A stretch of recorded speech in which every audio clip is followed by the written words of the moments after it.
أرسط زينام أب وردات تحت أديابو زقات أمورار إسلا أعوافن مشلا حنزيزن أب زراتي حدقا أب سيحو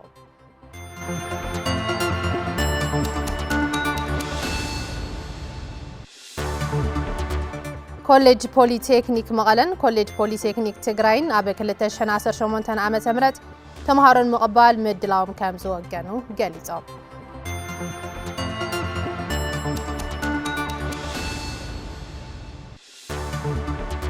كاب وطعي سودان دعم سريع مغيرو كينات سودان زي تبهاله كتماته وطازيرو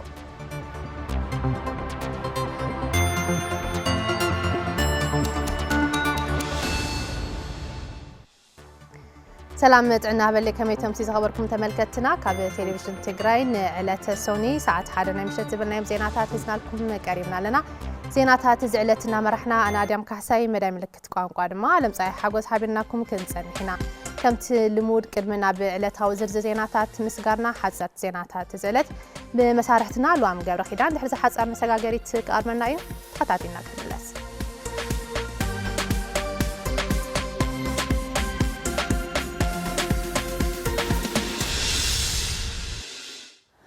تعنا هابلي كمي صنيحكم خبركم تملكتنا نزعلت الجز مرصنا يوم حاصرت زيناتات حيزنا قريبنا لنا نختكتاتولنا دما بخبر نعدم يونيفرسيتي عدغرات 10 خفل تفتنون بقطعها زحلفو لعلى 800 حدشت تمهارو كم استقبل اتي يونيفرسيتي افليطو كاف استفلاليو كللاس زمصو تمهارو بمحبرسب يونيفرسيتي نزتغبرلهم اقبابلا بممسكن بتمرتهم زلعل وصيت كمزغبو خمز صعرو تزاريبهم አለው ዳይሬክተር ኮርፖሬሽን ኮሙኒኬሽን ዩኒቨርሲቲ عدغرات አይተ ዮሐንስ ከበደ እቲ ዩኒቨርሲቲ ለዕሊ 800 ሓደሽቲ ተማሃሮን ኣብ ሕሉፍ ዓመት ሪሜዲያል ፈተና ወሲዶም ኣብዛ ዓመት ቀዳማይ ዓመት ዝመሃሮ ለዕሊ 1370 ተማሃሮ بتقلال 2180 ተማሃሮ ይቅበል ከም ዘሎ በመግላጽ ነቶም ተማሃሮ ካብ ከተማ ክሳብ መደቀሲኦም ዝቅበሉ አካላት ከም ዝመደበሎም ገሊጹ እቶም ተማሃሮ ኣብ ጻንሒቶም ሕጉሳትን ውጽኢታውያንን ክኾኑ ማሕበረሰብ ዩኒቨርሲቲን ነበርቲ ከተማ ዓድግራትን ኣብ ጎኖም ብምዃን ከተባብዕዎም ድማ አይተ ዮሐንስ ከበደ ሓቢሮም ከም ጸብጻብ ሚካያስ ታፈረ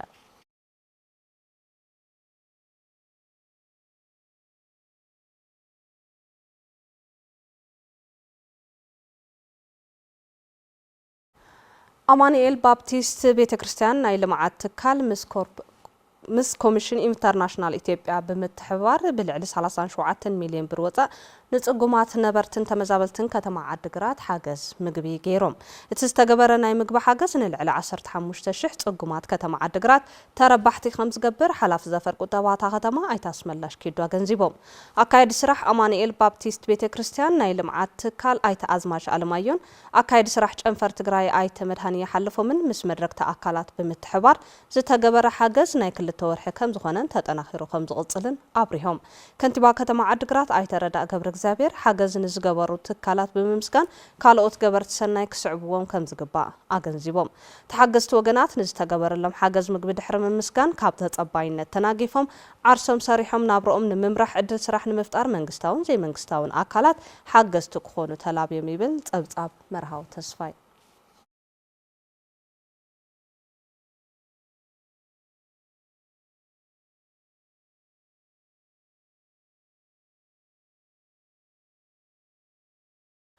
ሰራሕተኛ መንግስቲ ወረዳ ሕሳአ ምእንቲ ህላው ህዝብ ትግራይ መስዋዕት ዝኸፈሉ ስድራ ስዋት አካል ጉዳአትን ዓቅም ዘይብሎም አረጋውያንን ወፍራ ዓጺድ አሳሊጦምሎም ሰለስተ ደቀን ዘሰዋአ ወይዘሮ ማህሌት ገብረ ጻድቅ ከም ዝገለጾ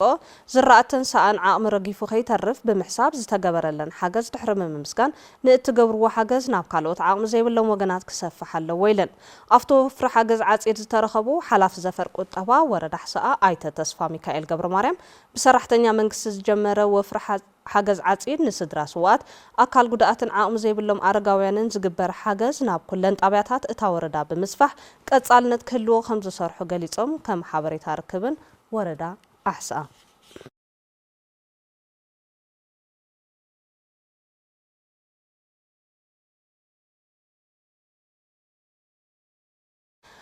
ማሕበረሰብ ሰብ ሞያ ጥዕና ትግራይ ጥቅምቲ 19 ክሳብ 2018 ዓመተ ምህረት ኣብ ከተማ መቐለ ነፃ ወፍሪ ግልጋሎት ምርመራ ከም ዝህብ ኣፍሊጡ ኣብቲ ኣብ ኣደባባይ ሮማናት ዝካየድ ነፃ ወፍሪ ምርመራ ሕማም ሽኮር ጸቕጢ ደምን ምዕቃን ክብደትን ዘካተተ ምዃኑ ዝገለጹ ፕሬዚደንት እቲ ማሕበር ዶክተር ፍሳሐ ሸብር ሕብረተሰብ ተጠቃሚ ትዕድል ክኸውን ጸዊዖም እቲ ማሕበር ንመሰል ሰራሕተኛታት ጥዕናን ንዝላ ስርዓት ጥዕናን ትግራይ ንሕበር ብዝብል መሪ ሓሳብ መሰላትን ጥቕማጥቕምን ሰራሕተኛታት ጥዕና ክኽበርን ዝሐሸ ተበጻሕነት ግልጋሎት ጥዕና ኣብ ሕብረተሰብ ክህልውን ዓሊሙ ካብ ጥቅምቲ 21 ክሳብ 22/2018 ዓመተ ምህረት ራብዓይ ጉባኤኡ ከም ዘካየድ ተገሊጹ ኣሎ። ኣብቲ ጉባኤ ውግኣት ሰራዊት ትግራይ ቀጻላይ ዝኾነ ነፃ ግልጋሎት ሕክምና ንክረኽቡን ቁጠባዊ ዓቕሚ ሰብ ሞያ ጥዕና ትግራይ ንኽመሓየሽን ምስ ዝምልከቶም ኣካላት ውዕሊ ከም ዝኣስሩ ዝሓበሩቶም ኣመራርሓ ነዚ ንምትግባር ኣብ ዝግበር ጻዕሪ ዝምልከቶም ኣካላት ሓገዝቲ ክኾኑ ጸዊዖም ከም ጸብጻብ ህይወት ሽበሺ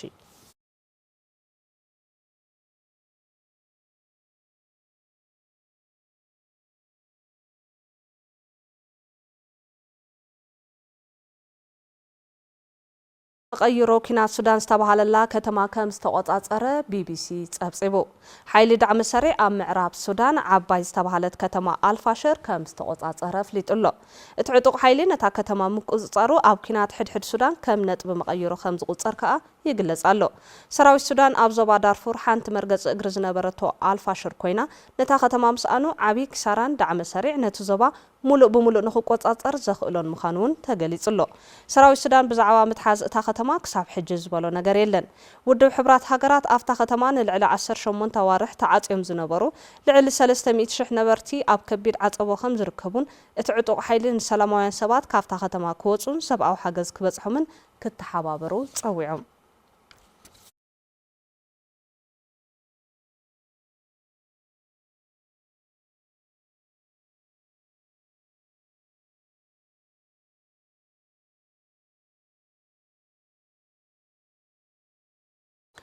ናብ ናይ ወፃ ዜና እንትንሰግድ ድማ ፕሬዚደንት ዶናልድ ትራምፕ ንዲፕሎማስያውን ቁጠባውን ዑደት ኣብ ጃፓን ይሳለጥ ኣብ ዘሎ ዋዕላ ኤስያ ብምርካብ ኣብ ሞጎ ካምቦዲያን ታይላንድን ተፈጢሩ ዝነበረ ኩናት ብሰላም ንምውዳእ ከም ዝገብሩ ዘቴሌግራፍ ጸብጺቡ መራሕቲ ክልቲአን ሃገራት ኣብ ዶባት ዘገጠመን ውግእ ብሰላማዊ መንገዲ ናይ መወዳእታ ዕልባት ንምርካብ ብመዳራደርቲ ኣሜሪካን ማሌዥያን ከም ዝተፈራረሙን ተፈሊጡ ኣሎ ኣብ ወርሒ ሓምለ ተጀሚሩ ዝነበረ ኩናት ክልቲአን ሃገራት ብጸቕጢ ኣሜሪካ ደው ምባሉን ሰራዊት ማሌዥያ ኣብ 800 ኪሎ ሜትር ወጥሪ ዶባት ምጽንሖምን ዘዘኻኸረ አልጀዚራ ድሕሪ ምፍራሞም መራሕቲ ክልቲአን ሃገራት ብመሰረት ዓለም ለኸ ውዕላት ከም ዝውዳእ ኣፍሊጡሎ ፕሬዚደንት ትራምፕ ኣብ ዝተረኸቡሉ ዋዕላ ኤስያ ኣብ መንጎ ኣሜሪካን ሃገራት ኤስያን ተፈጢሩ ዘሎ ውጥጥ ቀረጽ ንምሕዳእ ዓበይቲ ስምምዕነታት ይፍጸሙ ምህላዎም አልጀዚራ ጸሪሑ ገብረ እግዚአብሔር ኃይሉ ጸብጺብልና ኣሎ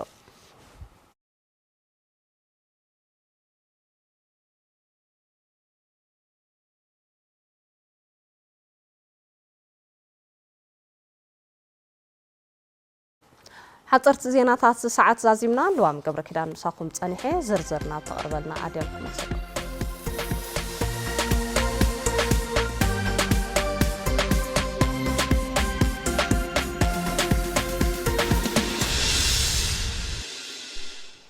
يمسكن لوام تنقصل بزرزرنا بزحزنا يوم زيناتات كنسجر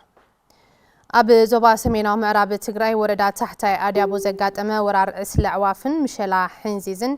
ኣብ ልዕሊ ዘራእቲ ጉድኣት ከም ዘብጽሐ ቢሮ ሕርሻን ሃብቲ ተፈጥሮን ትግራይ ገሊጾም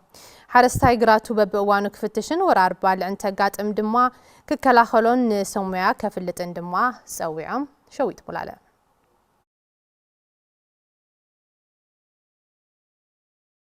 ኣብ ዞባ ሰሜናዊ ምዕራብ ትግራይ ወረዳ ታሕታይ ኣድያቦ ዘጋጠመ ወራር ዕስለ ዕዋፍን ምሸላ ሕንዚዝን ኣብ ልዕሊ ዝራእቲ ጉድኣት ከም ዘብጽሐ ሓላፊ ቢሮ ሕርሻን ሃብቲ ተፈጥሮን ትግራይ ኣይተ ኣለም ብርሃን ሃሪፈዮ ገሊጾም ብዋናነት ዘና ዕዋፍን ናይ ምሸላ ሕንዚዝን ሕዚ ብጭቡጥ ዝረኣየሉ ዘሎ ከባቢ ታሕታይ ኣድያቦ እዩ ኣብ ታሕታይ ኣድያቦ ኣብ ብርክት ዝበለ መሬት ትሽፋነሎ ትጥቅዓት ብፍላይ ናይ ዕዋፍ ጥቅዓት ብጣዕሚ ከፍተኛ ማለት ዝለዓለ ዝኾነሉ ኩነታት እዩ ዘሎ بقصال قنت ناي عواف حدقة بزوادون كمسألة زخل عدل كم زل إيتو تنبيه زجلس حرستاي جراتو ببوان كفتشن ورار بالع انت قاتم دما بهلاو بزخون من قديك كلا خلو من كم زقبا أي تعلم برهان حبيرهم وانا نتحرستاي جراتو مريتو ببوان نفتشن تنبالعتن عوافنا بزرقلو كنتات كواو مسارحن وانا ندم حيل سو مسارات غير ناي مكلخال سراح كسرح قاللو زي كاع ناي تحرستاي طرح ايكون تسرح مالتي تحرستاي ناي مفراي سراح يسرح له ግን እቲ ፍርያት ንጥቀመሉ ኩሉ ኣብ ገጠር ዘሎ ከተማ ዘሎ መንእሰይ ዝኾነ ተምሃረ ደይተምሃረ ኩሉ ትግራዋይ ዝጥቀመሉ ሪሶርስ ስለዝኾነ I think ናይ ህልውና ጉዳይ ተገይሩ ብቁልጥፍ ዘራእቲ ናይ ምእካን እውን ሃለኻ ኣጋጣምታት ናይ ምጥቃም ምንቅስቃስ ብፍሉይ ክምራሕ ዘለዎ ስራሕ እዩ ዝብል እምነት እዩ ዘለና ቢሮ ሕርሻን ሃፍቲ ተፈጥሮን ትግራይ ባልዓት ንምክልኻልን ምህርቲ ሓረስታይ በዋኑ ክእከብን ኮሚቴ ኣጣይሹ ኣብ ምስራሕ ከም ዝርከብ ረዲኦም ዜን ሚቲጌት ዝገብር ናይ ኢመርጀንሲ ተልመዳሊና ኣለና ስመሰረት ገርና ናይ ማሕወርናን ናብ ህዝብናን ተሓበሬታ ኣብፅሕና ኣለና ስመሰረት ተገይሩ ዝተጀመረ ምንቅስቃስ ኣሎ ግን ድማዚ ኢንሃንስ ምግባርና ብስፍሓት ናይ ምእታውን ብናይ ግዜ የለን መንፈስ ምርብራብ ብጣዕሚ ወሳኒ ዝኾነሉ ኩነታት እዩ ዘሎ ወራር ዕስለ ዕዋፍን ካልኦት ባልዓትን ንምክልኻል ኣብ ዝግበር ጻዕሪ ሕፅረት ነዳዲ ዓብዪ ዕንቅፋት ይኾን ከም ዘሎ ዝገለጹ ኣይተኣለም ብርሃን መንግስቲ ፌደራል ትኹረት ገይሩ ክሕግዝ ጸዊዖም ካብ ፌደራል ዲማንድ ንገብሮ ናይ ኣውሮፕላን ሓገዝ ፍላይ ኣብ ታሕቲ ኣዲያዊ ከባቢታት እውን ናይ ኣውሮፕላን ድጋፍ እንደልየሉ ኩነታት እውን ስለለሎ ኣብዚ ምንቅስቃስ እዚ ኬሚካል ልነፅጋ ማሽናት እውን ስለዘለዋ ዘን ኬሚካል ነፅጋ ማሽናት እውን ነዳዲ የድልየን እዩ ስለዚ ናይ ነዳዲ ሕፅረት እውን ኣለና ስለዚ እዚ ምቕራፍ እውን ክሕግዙና ከም ዝግብኦም መመልካት ዳ መፋሰሳት ብምኽላል ሃፍቲ ተፈጥሮ ናብ ንቡር ክምለስ ብምግባሮም ተረባሕቲ ይኾኑ ከም ዘለው ነበርቲ ወረዳ በርገለ የጭላ ገሊጾም بجنوسايداو كينات باديبن كاب زنبرا 4 استخلل مفاسسات اتن 35 كم زحويا ممحدار اتا وردا افليتوم نغوس امارز لاخنا صبصابيو غره مسكل كيروس دما كم سب كوربوي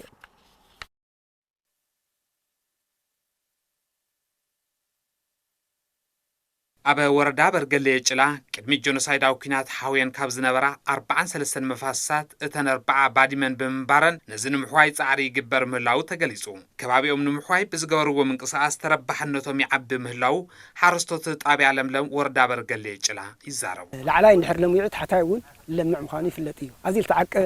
مريت زي تقديوس نتيعي يخزي زي العقر يخزي تماسي صلاو بصيح ولدنا لحرق وليع أو خالي بريسي أفتى زي اللي بوتا أفتى حلاوة يقول أزيد تنكر ساتني بتعم سؤالس نموت بوتا ينيرو تخلينا ورا حمد بقاسوي مستحبرة تسمى من الرداء من قست أنا تعتن من الرداء لا بزول معت سيمتين هنا بعلت مياه هفت تفترات أبي لملم ويزرو شقو قبر مدن زاجد بستسرح سراح لعلي شحنت شعت 200 هكتار كحوب مقالو لعلي 100 وجنات تربحت يخونو اللويلن 4 مفاسلوا حنتي قرو مفاسس خالقتي زي أبعلا دركم مفاسس سالسيتي صراربه راعيتي أوجأمه مالتي عوي مع غازين بهال مفاسس أزال لنا يا مفاسس زي دركم مالتيو شحيش وعتم إتسساي هكتار يا بجي بي اس تعقنه مالتي زي مفاسي أنا محاور تسيقاقير أي مالتي حزي محاور تبهالتله 100 شدي تتقمت لونا لا نهبي قوة مقلو تحيزو مالتي لو تتقمتي لما أنا أسي لا صرح فتأراك مفترينا إنا مس تتقمتو مس أيام محدارون نراداد علينا مالتي التحواري لمعات دني وردا برجلي جلا ايته مبرات خلايو بجنوسايداو كينات باديمن كاب زنبرا 4 مفاسات اتن 35 مفاسات كم زحويا يقلصو تندنتات لاوز نور المملاس ያው አውዝለሎ አመራር ሐወረዳ ተረባሪቡ ላብካብ 35 ደንታት ላው ኖር ክምለሳ ኸይለንን هفت تفترو نمدحان بزتجبره منقصاص حرستاي يربحلو بملاو أبكل تشرع 18 عامة مرت نزل من سفاح كم السراح وانا محدار توردا ايتا سيفار ايا يبرو هفت تفترو هفت انسسا ناي زرأتي بقول لك هفت اقرا اقرا قراي ناي مسل سرحتو نجي مدخنات له بقصال لما ناو كل ناي 13 ايتات ناي مسفاح سرات جي ما اخلنا تجبره منقصاص لنا مدبي አባላት ሰራዊት ትግራይ ተጠቃምነቶም ንምርግጋጽ ዘልዕልዎ ሕቶ ግቡእ እኳ እንተኾነ ከይዲ ኣፈጻጽምኡ ግና ትኽክል ከም ዘይኮነ አባላት አርሚ 50 ተዛሪቦም አባላት ሰራዊት ትግራይ ተጠቃምነቶም ዘልዕልዎ ሕቶ ግቡእ ምላሽ ንምሃብ ጻዕሪ ይግበር ከም ዘሎ ድማ ካብ ላዕለዎት ኣመራርሓ ሰራዊት ትግራይ ሓደ ዝኾነ ጀነራል ምግበይ ሃይለ ገሊጹ ጎይተኦም ንጉስ ከምስብ ኣዋዲዱ ኣሎ أبز قرب أوان أبلا سراوي تجراي زلع الوحدهم فتحوي تتكامنت نمرجاز علمة كم زخنة أبلات أرم 5 جليتهم يخون بر إذا تكبر من قصاص حبرة سب معتاو استفدت مع كيدا سنم جوار زودلو بمخانو تخكل كم زي كنا حبيرهم تجرنا ناس تجارة ودي يكونن السراويتهم بعلو حساه يقولي مالت تجارة يكونن تهزناس عطينا وعلنا جن حتى أنا حتى جن هزن خلق فلنا أنا استجبر نجار يتلعيله مالك جن بعد تقال عليكم فرسرة وترى أنا له تيجي نجار رسوس كجبرين ورا صقيمنا خفينا أنا وصينا نجار قلت موس أنا ولا مزحتي أهدي يكون نجار جن كندو ساعات كوسر لي ورا تقل جاي كما هادون تم ناني تقلي جاي مخانو قال أفت مرحة الزرب نرى تقال لا توز نروحنا تفكر أفت مرحة من قد وصع شو كنت معساو كتسألني أفت هزز جورنا دفيت أنا هم قلنا بسمت هذه كرتها حتى دلي كابل على تمرار حسراوي تجراي حدا زخنا جنرال مقبي هيلن أولا سراوي تتكامنتهم من مرقات زلع الوحدهم من لاش نمهب تعري جبر كم زلو قليتهم أنا اليوم سكيلكا هاو تشبط باجت زلك باجت مسرت جيركا نحن وطن كديتهم مرحة مسرح كديتهم نقان تغنديتهم نحيلي البرسنت تقوم تأمه بحري عقمل لني الكهات خد سونا يودال قال أي مريت ملكت المربع تورحي زودنا يجيو سنة حملة كسب حملا نحسب مجمريا سومونس ملو وتدراو كونسل تمايتنا صديقنا نام من قصرينا نسات ملكتون حجي من قص بكابينة غير خاص صدق سلا زلو حقاو خون الله سيل كاميرا توهيبك بحقاو زي كوينو تملي سدحر بحقي ناص غميزاتو سو بحقاو من قدون تمعراريو صديق الله بتزامادي زينا أمرار حماخل استاف سراوي تجراي فتحوي تتكامن السراوي تنمرقات بكابينة جزاوي محدار تجراي صدق دنبي تجبراوي زجبر لهم أسرار حتات نمرأي أبز تدلو مدرك أبز كايدو عمي قزته تبجسو أتي تجبر نخرم بعلى شدوش شنت مجلس قوام بموتا أب مردا كم زتبت حاجليتو أتي بجلا أهرتات أبز تفلالي بوتاتات زقرب زنبرة كبرن مثلاً تجارة لا يكبر زبل جرحه قنعنا يكون لهنا ملا سراويتنا نفتحه حتى مغانو نلعل خلت عملت جميرو ندان تكواله لازم يسأ أو أنت أو ملسسينو ذس أنحن تجارة لا يتسفى قريتو كبتها تنزجبر زنبر حرجني كايدا مغانو الناقلسنا أبزحزي وان ذس أنحن كايدا تعرمو زي تكبروا مسمعات متاون تتوبيلو كابيني يجزاو من محدار تجراي حلفوهم زلوا السنتات النادقفنا بخصوص أب تكبار كعلو نصوع والسنات عبالات سراويتنا زقبر وسلفي حقدن بنا زتحاسة عطوق حايل خقورو زي قبان نهزبنا ناب كبيد حرقا زكالعن حرقنيا ترئوس لزخونه نحنا مرارحا ما أخل ستاف سراويت تقراي كمن نكوننون بأنا يكون بخالقوت أكالات خير الجم بصنعات كمن نكالس نهزبنا أكالنا أتو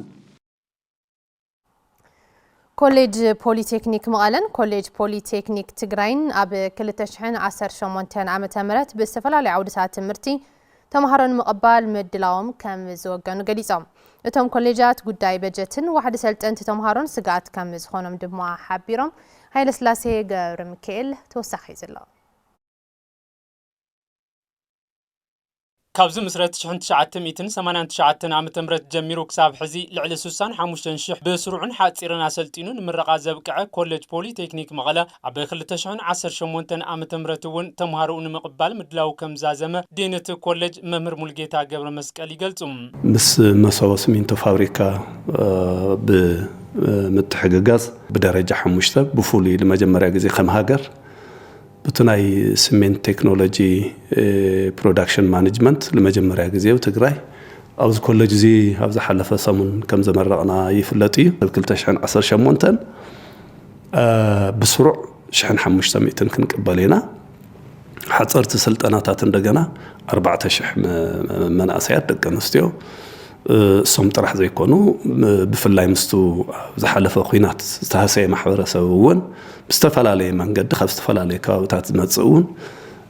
ተበጻሒ ንምግባር ዘኽእል ምድላዊና ንገብር ኣለና بتماساسالي كوليج بولي تكنيك تግራይ ب2011 عام تمرت تانيصو ናብ ስራሕ ከም ዝኣተወ ዘዘኻኸሩ ዲነት ኮሌጅ መምህር ሚካኤል ሃይለ ስላሴ ኣብ 2018 عام تمرت ብዝተፈላለዩ ዓውድታት ብሓጺርን ስሩዕን ስልጠናታት ተማሃሩ ንምቕባል ከም ዝተዳለወ ይዛረቡም ኣብ 2018 ስፍሕ ዝበለ ምድላት ኢና ገይርና ዘለና ገባር ሰናይ ድርጅት ተሰሪሑ ካብ 6.7 ሚልዮን ዶላር ዝኣክል يوديو حمشت ديبارتمنت يوم صمت الجرمنا نحن قمت توسخ خلت ديبارتمنت بعلنا بنا لنا تن ديبارتمنتون ناي زحج نكون يزلنا ناي جارمنت تكنولوجيز بحال ودما بتلم فاشن ديزاين لنا نصوا ካብ ብርኪ ሓደስ ካብ ብርኪ ሓሙሽተ ነምህረሎም ንኽእል ዲፓርትመንታት እዮም ኤሌክትሪሲቲ ኤሌክትሮኒክስ ዝበሃል ዲፓርትመንት እውን ኣለና ኮንስትራክሽን ቴክኖሎጂ ዝበሃል ኣለና አንደር ኮንስትራክሽን ቴክኖሎጂ ኣብ ውድ ወርክ እውን ናይ ሓፂር ስልጠናታት ንህቢና ከምኡውን ናይ ብየዳ ስራሕትን ናይ ሓፂን መፂን ስራሕትን ዝካየደሉ ዲፓርትመንት እውን ኣሎ ተሓምሻይ ድማ ናይ ማሽነሪ ዲፓርትመንት ዝበሃል ኣለና ቶም ክልተ ሓደሽቲ ድማ ናይ IT ዲፓርትመንት እዩ ኣብዚ ሃርድዌር ኤንድ ኔትወርኪንግ ዝበሃል እና ዌብ ፔጅ ዴቨሎፕመንት ዝበሃሉ ክልተ ኦኩፔሽንስ ክንህብ ንኽእል ኢና ናይ መጨረሻ ናይ ምግቢ ምድላው ዙን ሓድሽ ካብቶም ሓድሽቲ ዝኸፍትና እዮም ስለዚ ኣብዚኦም ሸውዓተኦም ዲፓርትመንታት ኣትሊስት ክልተ ሴክሽን ክሳብ 50 ሰብ ኣብ ሓንቲ ዲፓርትመንት ንምቕባልና ተዳልና ዘለና እኹል ዝኾነ ሓይሊ ሰብ እውን ኣለና ዝወሃቡ ስልጠናታት ጠለብ ዕዳጋ መሰረት ዝገበረ ኣብ መሬት ውፅኢታዊ ክኸውን ብዝኽእል መንገዲ መጽናዕቲ ተኻይዱ እትቕበላ ከም ዝካየድ ዘዘኻኸሩ እቶም ኮሌጃት ኮይኑ ግና ኣብ ከይዲ ምድላው ጉዳይ በጀትን ዋሕዲ ሰልጠንቲ ተምሃርን ስግኣት ከም ዝኾኖም ይሕብሩ ቱ ሰራሕተኛ ናይ ዝሓለፈ 17 ወርሒ ማህያ ይተኸፈለን ኣብ ምንፅርፃር እዩ ዘሎ ብኡ መጠን ህዚ ክነሰልጥን ኢና ኢልና ሒዝናዮም እኒአና በዝሒ ሰልጠንቲ ብስሩዕ 1,500 ብሓፂር ስልጠና 4,000 ሒዝና እኒአና ንዚኦም ክነሰልጥን እንተኮይና ኦልሬዲ ንዚኦም ንስልጠና ግልጋሎት ክውዕል ዝኽእል ካፒታል በጀት የድልል ብፍላይ ምስ ሓፂር ስልጠና ተኣሳሲሩ ዓብዪ ብድሆ ኮይና ዘሎ ሰልጠንቲ ናብዚ ናይ ምምፃእ ፀገም እዩ ብፍላይ ኣብ ስሩዕ ስልጠና ማለት እዩ ኣብ ሓፂር ስልጠና ብርክት ዝበሉ ልዕሊ 4,000 ዝኾን ክሳብ ሕጂ ካብ ጅመር ጀሚሩ ልዕሊ 4,000 ልዕሊኡን ሓፀርቲ ስልጠናታት ኢና ተምሃራይ ናብዚ መፅዩ ግቡእ ግልጋሎት ረኺቡ ንባዕሉ ተቐይሩ ንሕብረተሰቡ ቅይር በዚ ኣጋጣሚ ፃውዒት የቕርብ መእተዊ ቴክኒክን ሞያን ትምህርትን ስልጠናን ንደረጃ 1ን 2ን ደቂ ተባዕትዮ 134 ነጥብን ትሕቲኡን ደቂ ኣንስትዮ 128 ትሕቲኡን ንጉዳኣት ኣካል ትሕቲ 120 ንደረጃ 3ን 4ን ድማ ንደቂ ተባዕትዮ 134 ልዕሊኡን ንደቂ ኣንስትዮ 122 ልዕሊኡን ንጉዳኣት ኣካል 121 ነጥብን ልዕሊኡን ንደረጃ 5 ንደቂ ተባዕትዮ ውፅኢት 12 ክፍሊ 179 ልዕሊኡን ንደቂ ኣንስትዮ 168 ልዕሊኡን ንጉዳኣት ኣካል ድማ 142 ልዕሊኡን ነጥብ ዘምፅኡ ናብተን ኮሌጃት ከም ዝኣትዉ ንምፍላጥ ተኻኢሉ እዩ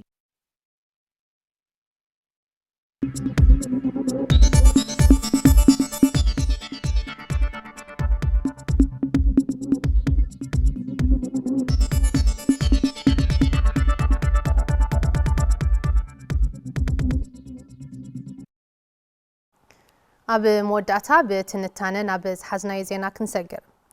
መዋፅእ ህዝቢ ትግራይ ዝገሃድ ኣብ ስጡም ሓድነትን ብሄራዊ ክብርታትን ምዃኑ ሕሉፍ ታሪክ ህዝቢ ትግራይ ምስክር እዩ ቀዳምነት ንሓድነት ህዝቢ ትግራይ ምስራሕ ድማ ንብዙሓት ዘሰማምዕ ጉዳይ ምዃኑ ዘጠራጥር ይኾነን ኣብዚ ጉዳይ ጠሚታ ኢየሩሳሌም ገብረመድህን ብትንታነ ዳህሲሳተላ በብመዋእሉ ንዝገጠምዎ ወራራት ብስጡም ብሄራዊ ሓድነቱ እናመከተ ህልውንኡ ዘረጋገፀ ህዝቢ እዩ ህዝቢ ትግራይ ቅድሚ 5 ዓመታት ብሓይልታት ፅንተት ኣብ ልዕሊኡ ዝተኻየደ ጆኖሳይዳዊ ኩናት እውን ብስጡም ብሄራዊ ሓድነቱ መኪቱ ካብ ሙሉእ ፅንተት ድሒኑ ነቲ ፅንተት ዝዓገተ ውዕሊ ፕሪቶርያ ክፍረም እውን ብሄራዊ መኸተ ህዝቢ ትግራይ ዝነበረ ኣበርክቶም ናይ ባዕሉ ታሪኻዊ ፍጻመ ነይርዎም በዚ ድማ ካብ ደም ምፍሳስ ናብ ፖለቲካዊ ልዝብ ንምስግጋር ዘኽእል ሃዋህው ተፈጢሩ ድሕሪ ውዕሊ ፕሪቶርያ ኣደራደርትን ተደራደርትን ኣካላት ናብ ፖለቲካዊ ልዝብ ብዘይምእታዎም ህዝቢ ትግራይ ይበፅሖ ካብ ዘሎ ከቢድ ስቃይን መከራን ክወፅእ ኣይከኣለን የግዳስ እቲ ፅንተት መልክዑ ቀይሩ ብጥሜትን ሕማምን ኣብ መዕቆቢ ማእኸላት ተመዛበልቲ ካብ እዋን ናብ እዋን ዝመውት ሰብ ቁፅሪ ይዛይድ ኣሎ ኣብቲ እንዳ 5 ዓመት ዝተደርበየ ተደንየትልና 5 ዓመት ዝተደርበየ ማማይ እንሄልና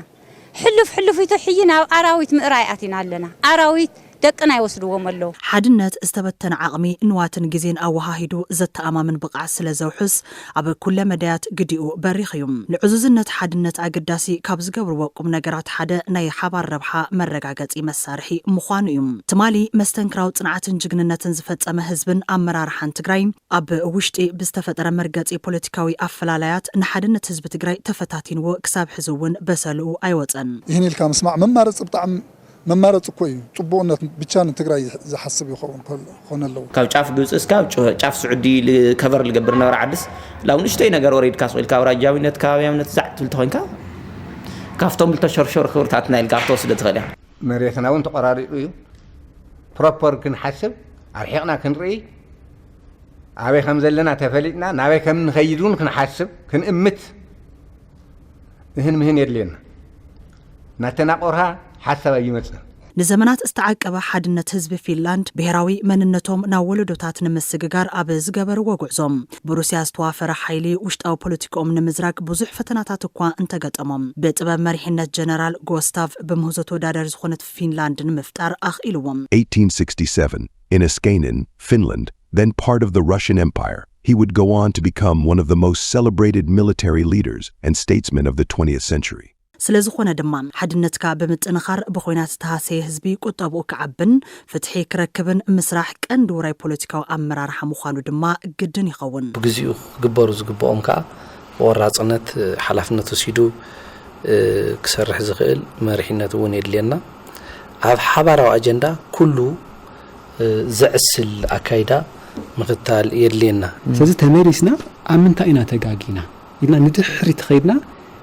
ካት መጀመራት መሰረትና ሒዝና ካብ መሰረት ኢና ከነላዓል ዘለና ህዝቢ ትግራይ ፈተንትን ከበትን ጸገማት እናሰገረ መጽዩ በብግዚኡ እውን እናማዕበሎምን እናተረበሐሎምን ዝመጹ ፍልያት ክብርታት እውን ኣለዎም ይኹን እምበር እዞም ፍልያት ክብርታት ሕዚ ትግራይ ንዘለትሉ ኩነታት ከም መዋጽኦ ክረብሕዋ ኣይከኣሉን ቅርስታት ኢና ዓቂብናዮም ኢና እምበር ሓሳባትና ግን ተዓቀበ ይመስለን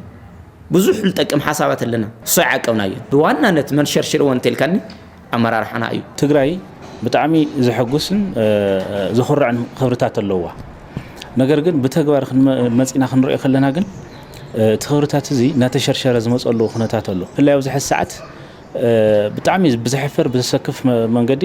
ንሪኦ ኣለና ማለት ኣፈላላይ ሓሳባት ከም ጸጋን በረከትን እምበር ጠንቂ ሓድነት ኣይኮነን ይብሉ ዝተፈላለዩ ምሁራት ኣብ ዝህብዎም መብርህታት ነዚ ከም ዕድል ወሲድካ ናብ ረብሓ ህዝቢ ኣብ ምውዓል ዘሎ ጉድለት ድማ ክእረም ዘለዎ እዩ ሓድነትን ልምዓትን ኣልፋን ኦሜጋን እዮም ነዚኦም ከም ሓደ መዋጽእ ጌርካ ምስራሕ ድማ ግደ መሪሕነት ዝለዓለ ብጽሒት ኣለዎም ኣብ ዓለምና ማእኸል ዕዳጋን ፈጠራን ኢንፎርሜሽን ቴክኖሎጂ ኮይና እንሪኣ ታሪኽ ኣየርላንድ እንትንፍትሽ እውን ኣብ ውሽጦም ፈተና ገጢሙ ወምኳ እንተነበረ ሳላ ውሽጣዊ ሓድነቶም በእንግሊዝ ዝተፈሓሰሎም ሽርሒ ምብትታን ብምስጋር ንጽባሕ እምበር ብትማሊ ዘይሓስብ ወለዶ ምፍጣሮም ዓለም እትምስክረሎም Social cohesion will also be tested as the benefits of economic growth must be more widely shared to maintain public support for Ireland's economic model. ኣብዚ ሕዚ እዋን ትግራይን ህዝባን ምቅዳም ናይ ኩሉ ትግራዋይ ዋኒን ክኸውን ኣለዎም ምኽንያቱ ድማ ክብርታት ህዝቢ ትግራይ ዝምስረት ኣብ ድልዱል ሓድነት ስለ ዝኾነ ብሔራዊ ሓድነት ብሔራዊ ህልውና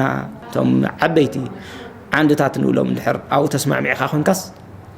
መጻኢኻ እውን ያው ውሑስ ይኾን ንዋጋ ዕዳጋ ክነቕርቦ ዘይንኽእል ናይ ሓባር ዝኾነ ዓብዪ ስእሊ ክህልወና ኣለዎ እቲ ስእሊ እሱ ድማ ብሔራዊ ረብሓና እዩ ኣመራርሓን ውድባት ፖለቲካውን ንትግራይ ኣብ ዝረብሕ ጉዳይ ክዝትዩ ዘለናሉ ግዜ ተረዲኦም ተቀራሪቦም ክሰርሑ ይግባም ሰላምና ዝርብሹ ሓድነትና ዝርብሹ ፍትሓዊ ተጠቃምነትና ዘናውፁ ኣቮይድ ንገብረሉ ኣብኦም ከም መትከል ጌርና ንወስደሉ ውሕስቲ ትግራይ ትፍጠረሉ መንገዲ ናይ ሓባር ድርሻ ወሲድና እንኸደሉ ስራሕ ይጠልበና ቶም ፖለቲካል ፓርቲታት ንኣና ዝመስሉ ክፍጠሩ ክእሉ ኣለዎም ባህልና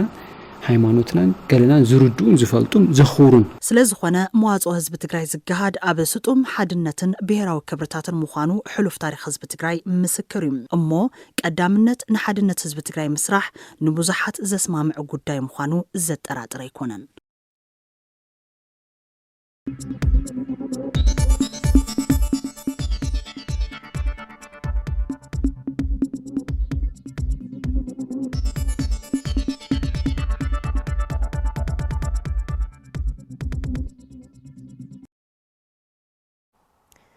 ዜናታት ቴሌቪዥን ትግራይ ሕዝውን እናቐጸሉ እዮም ዝኸበርኩም ተመልከትና ካብዚ ምሳዓብ ድማ ዜናታት ቢዝነስ ሰዓት ብመሳርሕትና ሃፍቱ ገብሩ ድሕሪ ዝሓፃር መሰጋገሪት ክቐርበና እዩ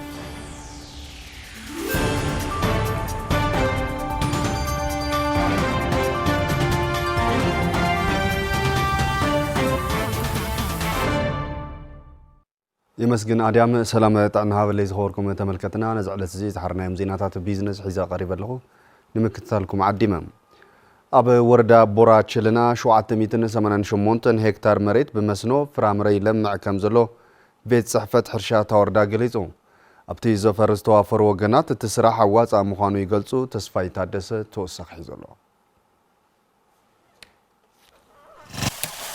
حرستاي بركاسهون نبار وردا براتشلنا طاويا مايل حمد خون عم فراي فرامره توافيرو نورو يمحاش مهلاو يقلص تشحي 10 3 مصح مرأي نيره ጥረና የውሳው ተሪፉ ገዛውትናው ተሪፉ ንብረትናው ተሪፉ ዝሮ ግን ምንም ንገብር ይንኸሊ ሀዚ ግን ነበር ለና ሁሉ እዚ ፓፓየ ተኺልና ተሽሒ 16 ስካው ከዚ ዓሞቲ 3 ወርሒ ገይርነ ፓፓየ ማለት ካብ ተኸልናዮ ኣብ ቀዋም ተኽልታት ፓፓያ ሙዝ ቡን ኢሉውና መረባሕ ንህቢ ዝነጥፈሎም ዓውደ ስራሕቲ ምዃኑ የረድእ ዘርጋ 250 ፓሱር ፓፓየ ናተኺልና ሙዝውን 50 ገለ ናብ እስራኤል ዓሌት ተባሂሉ 200 ሲሳይ ገለ ሙዝ ተኺልና ና እስራኤል ዓሌት ና ዓድውን 25 ሙዝ ተኺልና ኣለና ማለት ተን ዓቦይቲ ላ ዓመተን ነጋ ጥሬን ተን ዓቦይቲ ሙዝና ማለት እዩ ዘን ተኺልና أو جودونيرن كاو بهلاو لا زماناو قايرناين نحنا مالتي 10 خلتنيو نا بتجبات قوفو مالتي اب كيد سرحو قرب زماناو قوفو نهبن كتتل سمويان كغبرو لي حاتت قوفو نحجز ندلي غزي موياون نحجز ندلي لمعات مسنو فرامرز حشق قطاورو حيركبلو يزبله حرستاي برهم كاب حرشا مرمر استرخو وصت مرمرات استداقلو قوم تتخلتات روحهم عزوز مخان يجلس حدا غزي مستخل هايا لبوزح غزي غحات مشت رأيني خصخصني سقيني اكل كامبي لبوزح غزي يوناونا كما كاولو لاولو الحل فيو نا تلحشه صراحه او قام تخليل له بقى مرت له امرت كسرح ነው بسرو نسخ حسير خا مسرح ايو ابينا تግራይ ማለት نسخ حسير خا እንዳሰሪሓ ያው ትመናውሮ ያው አው እዩ ነው ተስራሕ እምበይ ከዚ አነ እዚ ገሊፈ ዓረብ ኸይደት ሳይም ከትር ኣብታ ወረዳ 788 ሄክታር ብመስኖ ፍራምረ ይለምዕ ምህላው ዝገለጸም ክኢላ ኣሕምልትን ፍራምረን ወረዳ ቦራ ቸለና ኮሮማ ሰፋም ሓረሶት ዘለዎም ጸገም ዕዳጋ ምትእሳር ንምፍታሕ ጻዕሪ ይግበር ከም ዘሎ ይብርህ ና ብፍራምረ ኣብ ወረዳ እዚ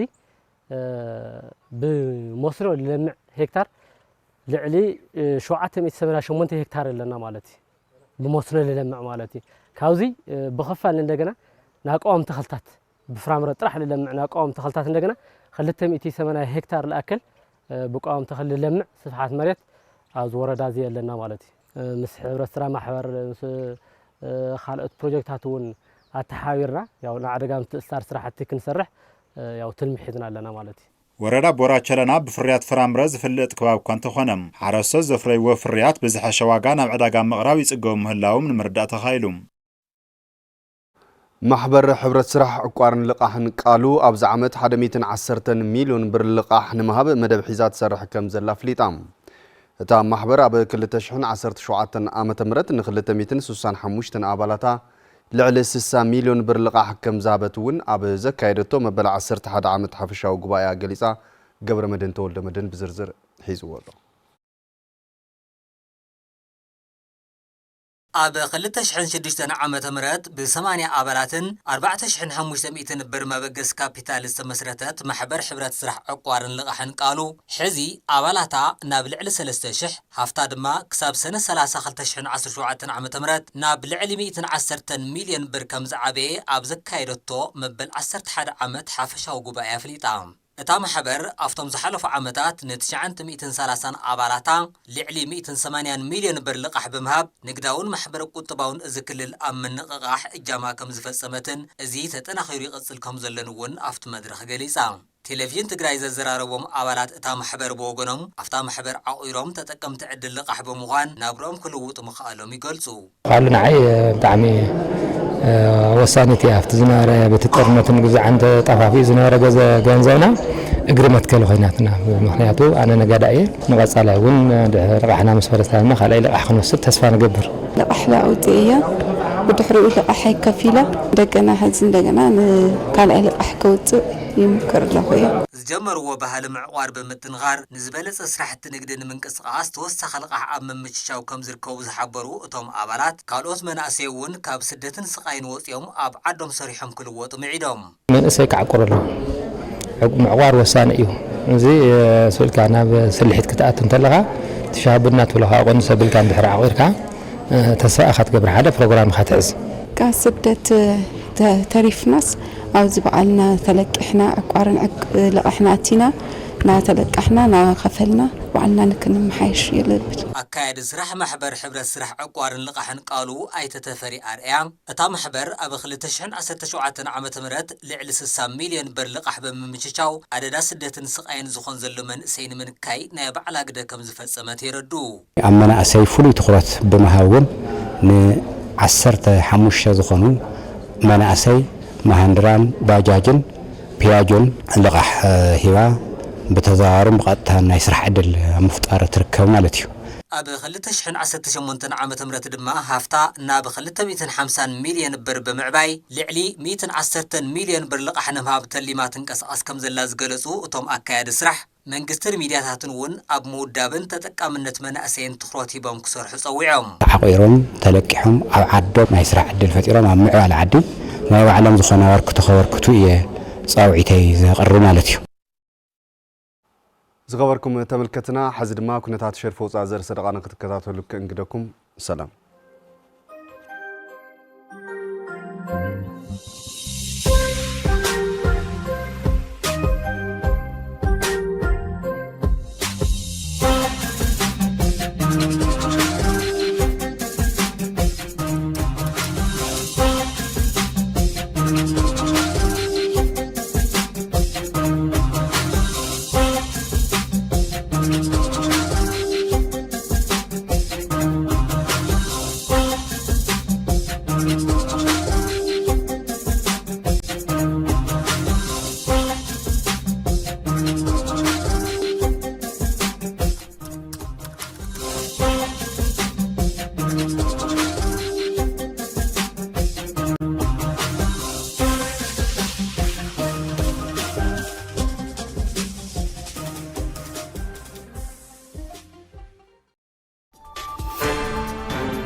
أبناء مودات معرف زينا نبصحنا لنا خبركم تملكتنا كابز بمساعد دموا زيناتات سبورت ساعات بحبن كحساي قربنا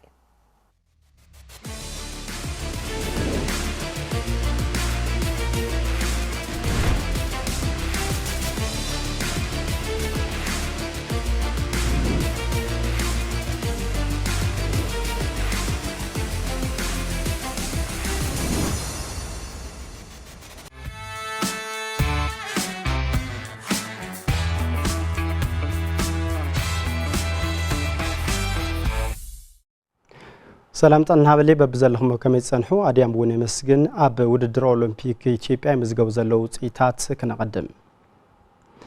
قصيلة بستخير وددر أولمبيك سجنات تجري بورل تيكواندو تعواتي تخوين اللام.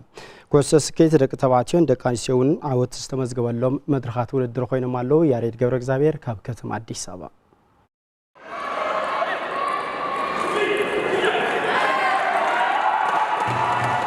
عصرت حمشة كمت جمرة كالأي أولمبيك سجنات إثيوبيا على تسونيون كأسئلة تخيدم عب ساعة رفديس جمرة ورلد تيكواندو عوالات حريت جانتا تجري بدك أنستيون بدك تبعتيون عوت بمزجاب نب كأسئلة زور سجيرم ريتهم ذهبنا عوالات حريت جانتا تيكواندو تجري عوت يمزجو كم زلون كسب مودعتا عوتهم بميدالية نمعجب كم زرحون يزاروم أولمبيك سجنات إثيوبيا بتعم هاريفيو أو صبغ درجانيو سلازي زلاد اللي عينت سلت أنا بزح أيوة سدنجن بهاريف درجة أو سبورتيتنا الناس رحنا تأني حنا هنا تفلالينا أو زلاد صبغ درجاني أنا يول قصالي ود الداخل تشع عصرت شعنتي أو مقالة أيو زكايد بتعم هاريف درجة هم نمسحت المحيزنا هنا كساش عدمان لفينا نرهزينا يا ودرو حريفي ودرو لعنا له الفترة النعدل يا أولمبيك جوات أسرع الخوان لا بليالة وتدخلها بزح عدلنيو يا تجري موكل خامس على حد عدليو عسلتاني ورلد تيكواندو تجري سبوم في السهارة داي بحسب تسعوتو بمسمع بتصبغ وتيتن مزام كم سرحو يزرب تجري شو متسويعم إثيوبيا ون شو متسويعم هم ون ለአፍሪካ አቀፍ አህጉር አቀፍ ለሆኑ ውድድራት ልክሳተፉ ዓብይ ዕድል ይፈጥር ዝውድር እዚ ለቀጻሊ እንድሕር ብደንቢ ተረጋጋሚ ልመጽ ኮይኑ ካብ ትግራይ ብሉጻት ተጻወቲ ክነውጽእ ንኽእል ኢና ማለት እዩ። ኣባላት ወርልድ ቴኳንዶ ትግራይ ኣብ ትግራይ ቴኳንዶ ብልክዕ ተተሰሪሑልን በዝሒ ውድድራት ተሃልዮምን ዝበለጸ ዓቕሚ ከም ነርኢ ኣይነጠራጥርን መልእኽቶም እዩ። ኣብ ትግራይ እኳ ብዙሕ እንድዝልድለ ውድድር ኣይግበሪ ያው ዓመት ቢያንስ 2-3 ግዜ እዩ እና ያው ግዴታ ውድድር ክግበር ተሎ ኢለ ዝተምሃሪ ላወፀ ኣብ ትግራይ ብዙሕ ውድድር ተዘጋጀ ይብል ከም መርሃዊ ኮይነ እንትንክል ተለኹ ምልመላና ሕና ከምዚ ቢዳያን ኢና ጌርናዮ ኣብዚ ግን ምንመለኦም ቢሴንሰር እዮም ጌሮሞ ነይሮም ስለዚ እሱ ናይ በጀት ሕፅረት እዩ እሱ ከልማለአልና ይብል ሓደ ፅቡቅ ደረጃ ክንበፅሕ ተኮይናለ ካብ ፌደሬሽን ሓገዝ ተተገይርና ይሕናለ እዚ ውድድር ብጣዕሚ ፅቡቅ ውድድር እዩ ኣጋጣሚ ኮይኑ ምስ ከም ትብል ተፅበና ይኾነይ ቶም ዝነበሩ ተማሃርና ቶም ለለው ተወዳደርትና ልክዕ ማዓረ ኣቋም ማዓረ ዓቕሚ ላርኡ ይግነ እዮም ዝሰዓሩን እየውና ያው ከዝለ ብንእሸይ ልተሰዓሩለን እየውና እዮም ግን ጎበዛት ኮይኖም ልክዕ ኢትዮጵያ ከፀውዑ ዝኽእሉ ትግራይ ከፀውዑ ዝኽእሉ ስፖርተኛታት እየውና እዮም። ኦሎምፒክ ሰገናት ኢትዮጵያ ብኣሰናዳድነት ከተማ አዲስ አበባ ኣብ ዝተፈላለዩ ሜዳታት ውድድሩ ዝቕፅል ዘሎ ኮይኑ ብኩዕሶ ሰኪዔት ትግራይ ብደቂ ተባዕትዮ 3-3 ወይ ድማ ፍርቂ ሜዳ ኣብ ዝተኻየደ ፀወታ ንጋምቤላ 6-5 ክስዕሩ ከለዉ ኣብ ፀወታ ሙሉእ ሜዳ 24 ብ42 ስዕረት ተጓኒፍዎም። ኩዕሶ ሰኪዔት ደቂ ኣንስትዮ ትግራይ ኣብ ፀወታ ሙሉእ ሜዳ ምስ ማእከላይ ኢትዮጵያ ገጢመን 20-9 ተዓዊተን ኣብ ፀወታ ፍርቂ ሜዳ ድማ 2-1 ተሳዒረን። ካሊእ ምስ ዓፋር ዝገጠመት ሕሪቲ ጋንታ ኩዕሶ እግሪ ትግራይ ብደቂ ተባዕትዮ 3-1 ተዓዊታ። ኣብ ስፖርት ዳርት ብንፅል ኣብ ዝተኻየደ ፀወታ ድማ 3 ደቂ ተባዕትዮ ከምኡን 2 ደቂ ኣንስትዮ ናብ ብሉፃት 16 ሰጊሮም። ኦሎምፒክ ሰገናት ኢትዮጵያ ዕለተ ሰሉስ እውን ንኣትሌቲክስ ሓዊሱ ብርክት ዝበሉ ውድድራት ክቕፅሉ እዮም። ንዝተዋደደ ፀብፃብ ያሬድ ገብረ እግዚአብሔር ካብ ከተማ አዲስ አበባ። ንስፖርት አትሌቲክስ ተመረፅቲ ካብ ዝበሃል ከባቢታት ሓደ እዩ ኣፅቢ ደራ። ጋንታ አትሌቲክስ ኣፅቢ ደራ እውን ኣብ ምዕባይ ተካቲ ስፖርተኛታት ብትኩረት ትሰርሕ ከም ዘላ ገሊፃ ኣላ። ሕሉፍ ዕቋር ከም ሰብ ከቕርበ ኣሰልጠንቶም ዝሃቦም ስልጠና ብኣግባቡ ምርዳእ ኣብ ዛዕለ ደረጃ ንምብፃሕ ይሰርሑ ከም ዘለዉ ኣብ ጋንታ አትሌቲክስ ወረዳ ኣፅቢ ተጠርኒፎም ዝስልጠኑ ኣትሌታት ይገልጹ። ብዝገብሩልና ናይ ምስልጣን ኮቻትና ብጣዕሚ መለሰጥና ሓውለ ብጣዕሚ ሕና እውን ሰሪሕና ብውፅኢት ንክነምፅእ ቀፃላይ ሕዚ እውን ዝገበርናዮ ውድድር ፅቡቅ እዩ ንቀፃላይ እውን ፅቡቅ ውፅኢት ንክነምፅእ ንፅዕር ኢና። ኣብዚ ዝነኣሰ ደረጃ ነርና ላብ ላዕለ ደረጃ ንክንበፅሕ ኮቻት ኣለዉ ይሕብሩና እዮም ብሳና እዮም ዝስንጥሉ ብሳና ይሰርሑ እዮም ይተሓዋወሩና እዮም ለ ብተወሳኺ ድማ ይብሉ እቶም ኣትሌታት ስልጠና ኣብ ሓፂር ግዜ ጀሚሮም ዘርእይዎ ለውጢ ብምዕቃብ ውፅኢታውያን ኣትሌታት ኮይኖም ንዓዶምን ሃገሮምን ከፀውዑ ራእይ ከም ዘለዎም ይዛረቡ። ካብዚ ጀሚረ ማለት እዩ ካብዚ ህዚ ተኻይድኛ ውድድራት ጀሚረ ንቐፃላይ በርቲዕ ንክሰርሕ በቃ ኮቻተይ ኮች ኣሰልጠንተይ ልወኒ ብደንቢ ኩልና ማለት እዩ ልወልና ብደንብ ሰሪሕና ፕሮግራም ኣውፂና ብደንብ ሰሪሕና ካብዚ ልዕቂ ውፅኢት ንኸምፅእ ማለት እዩ። ረብሕኡ ናብ ላዕለ ደረጃ ንክንበፅሕ ዓድና ንክፀውዕ ትግራይና ንፀዋዕ ኢና ኣነ ልኸምታት ይምነ ውፅኢት ንክነምፅእ ላዕለ ደረጃ ንክንበፅሕ ሞራል የድልየና እዩ። ብዙሓት ብሉፃት ኣትሌታት ዘፍረየ ወረዳ ኣፅቢ ደራ ሕዚ ድማ ኣስታት 9 ኣሰልጠንቲ ሰገናት ብምሓዘ ተካእቲ ኣትሌታት ንምፍራይ ዓሊሙ ዝሰርሕ ማእኸል ክብል ዝገለፀ ድማ ኣሰልጣኒ ጋንታ ኣትሌቲክስ ኣፅቢ ደራ ሓጎስ ብስራት እዩ። ኣሰልጠነሉ ከባቢ ብጣዕሚ ፖቴንሻል ኤርያ እዩ ብዙሓት ኣትሌታት ዝወፅሉ ኤርያ እዩ ምስ ዝነበረ ኩነታት ብዝኾነ ተፈላለየ ኩነታት ከም ሃገሩ ተቋሪፅ ነይሩ ሕዚ ከዓብስ ብዙሕ ፍሉይ መንፈስ ሓጠርጠሪልና ካብ ዓመት ጀሚርና ኣለና ካብ ዓመት ሓጠርጠሪልና ዓመት ገርና ኣለና ከነስልጥን ካብኡ ብደረጅኡ ኣለውና ከተም ኪድስ ኣለውና ያው ኪድስ ኣትሌቲክስ ኣለውና ያው እዞም ኣደለሰንት ብሎም ካብኡ እውን ዓበይቲ ኣለውና ዝሮ ከባቢ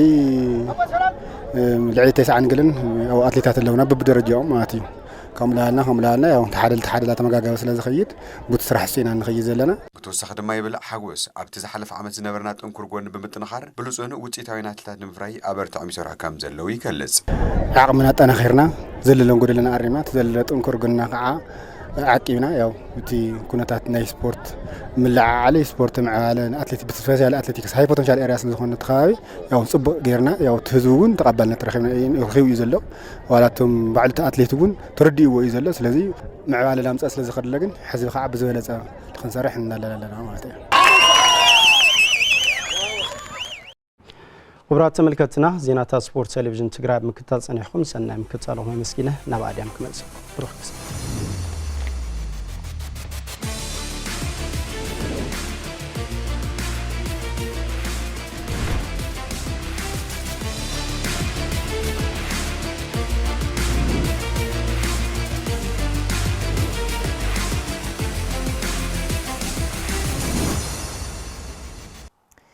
يمسجن حبن زخبركم تملكتنا زينات تلفزيون تجراي كاب استوديو تلفزيون تجراي بقطع مكتال لصنيخم نسناي مكتالكم كاب لبينا مسكن زيناتاتنا بزينا كنزازن ببزلخما سنه جزا تمنينا